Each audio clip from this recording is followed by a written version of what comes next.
ছাতি ফুটি যোৱা গৰমৰ পৰা সকাহ দি দেওবাৰে নিশাৰ পৰা আহিছে বৰষুণ। ৰ'দৰ খাওঁ খাওঁ ৰূপক কত কিমানে যে যোৱা কিছুদিনত গালি পাৰিলে। এই ৰ'দৰ বাবে প্ৰকৃতি ধ্বংসৰ কথা কৈ কিমান কি যে কোৱা হ'ল লেখজোখ নাই। কিন্তু কি জানেনে, এছামৰ বাবে এই ৰ'দৰো আছে মূল্য। এই ৰ'দো এছামৰ বাবে হয় বৰদান স্বৰূপ। মূৰত বেলিৰ উগ্ৰ তাপ লৈও এইসকল নামে খেতিপথাৰত। জেঠৰ 12 খৰে আন 10 জনৰ বাবে শয্যাতীত ৰূপ ল'লেও এইসকল কৃষিজীৱীৰ বাবে বেলিৰ তীব্ৰ তাপৰো প্ৰয়োজন আছে। শুকান পথাৰত হাল বোৱাৰ পাছত নাঙলৰ শিৰলুৱে খান্দি উলিওৱা অপতৃণবোৰ শুকুৱাবৰ বাবেই প্ৰয়োজন প্ৰখৰ ৰ'দৰ। জেঠ মাহৰ ৰ'দে খেতিয়কক দিয়ে সেই সকাহ। ৰ'দ পাঞ্জাৱতো হয় প্ৰখৰ, অসমতকৈও প্ৰখৰ ৰ'দ হয় হাৰিয়ানাত। উত্তৰ প্ৰদেশতো ৰ'দৰ প্ৰকোপ অসমতকৈ বেছি। আৰু এই তিনিওখন ৰাজ্যত অসমৰ তুলনাত কৃষিৰ উৎপাদনো হয় বেছি। দৰাচলতে পথাৰত ধান চপোৱাৰ পাছত গজি উঠা অপতৃণবোৰ শুকুৱাৰ বাবেই প্ৰয়োজন ৰ'দৰ। জেঠ মাহতো বৰষুণৰ প্ৰকোপ বাঢ়িলে স্বাভাৱিকভাৱেই পুনৰ লহপহকৈ গজি উঠে অপতৃণ।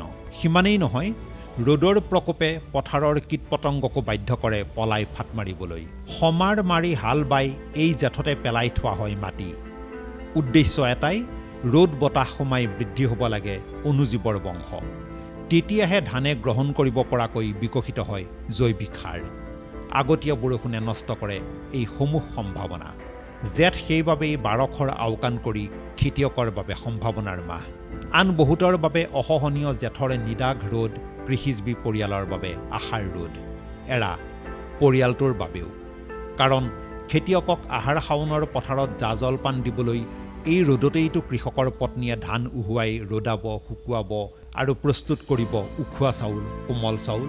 সেয়ে ৰ'দত ছাতি ফুটি কৰি থাকোঁতে এবাৰলৈ ভাবক খেতিয়কৰ কথাও, যিসকলে মূৰৰ ওপৰত ৰ'দ লৈও হাল বাবলৈ লৈ আনন্দৰে গায়, দলনি পথাৰত আমি তিনিজনে নতুনকৈ গাইছো হালে বাই বাই আমি যে অসমীয়া খেতি কৰি খাওঁ। ব্যুৰোৰ সহযোগত নিউজ ডেস্ক, দেশ টুডে।